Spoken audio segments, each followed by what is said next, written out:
George Balecki here with Nesson betting expert Sammy P, here to talk the latest in the NBA. Sammy, let's start with Coach of the Year, because Ime Udoka has the Celtics from 550 games into the season and now contenders, legit contenders, out of the East. Still a 50-1 long shot, it looks like. How do you navigate when you play that Coach of the Year market? And do you think Ime himself is a legit contender you take a bet on? I think we pay attention to how much better the team has gotten, but honestly, George, I don't think it's because of Udoka. I think it's because the players are actually performing up to their expectations. Now, his rotations earlier in the season were not great.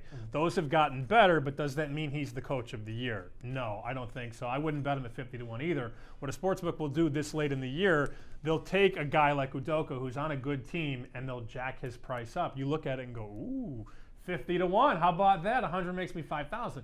He's not winning the award. I mean, how do you vote for Udoka? Let's take a guy like Billy Donovan, for example, in Chicago, who took a team from the gutter to a 1 or a 2 seed in the East, maybe a 3, depending on how they finish. But that guy has been a much better coach, given what they were last year and what they are this year. The Celtics were a playoff team last year.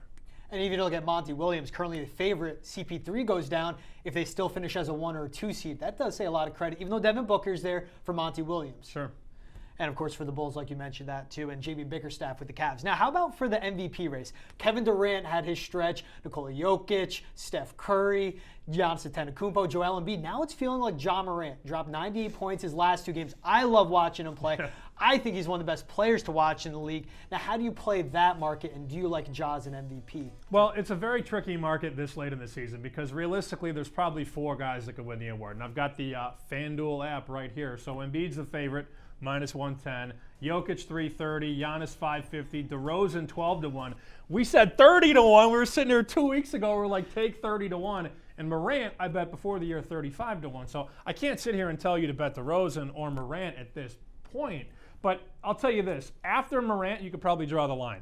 Okay. Curry, Booker, Luka, Durant, Butler, like all these guys who are good players with big numbers. Again, the books want you to bet them because they know they're not going to win. At this point, like maybe Jokic at plus 330. I'm not laying 110 on Embiid. But if you didn't bet the favorites earlier on, you don't want to be late to the party because now you're not getting a bigger payout. Like if you watched this segment 2 weeks ago and you asked about, who do you bet? DeRozan 30-1. Now he's what, 12-1. Why would you bet 12 when you could have bet 30? You always want to bet the right player at the right price, and I don't really like the prices on anybody in the top 5, and I certainly wouldn't bet anybody down the page either. It's a tricky situation. Some of the best advice you've given me is buy the dip, shop around, and also you don't have to play everything. Hopefully you play it on good time like your part. He's learning. Now, you're teaching me a thing or two. Now, when it comes to the MVP overall, though, let's say you're playing this earlier in the season, or this can apply to any sports league, but we're talking MVP. Is there a criteria you look for, if they're the lone superstar on the team, if they're a top 2 seed it looks like they'll finish with?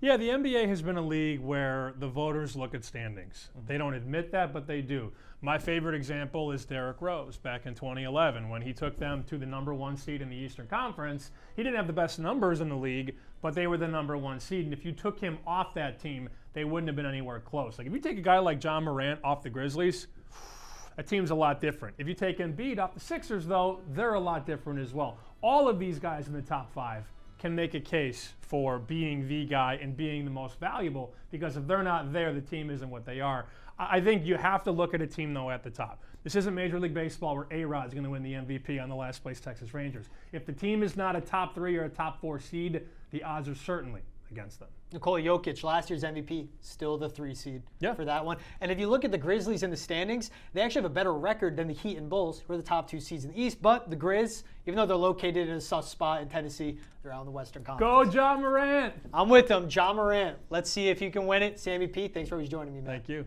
PNC Bank, helping to make banking easier.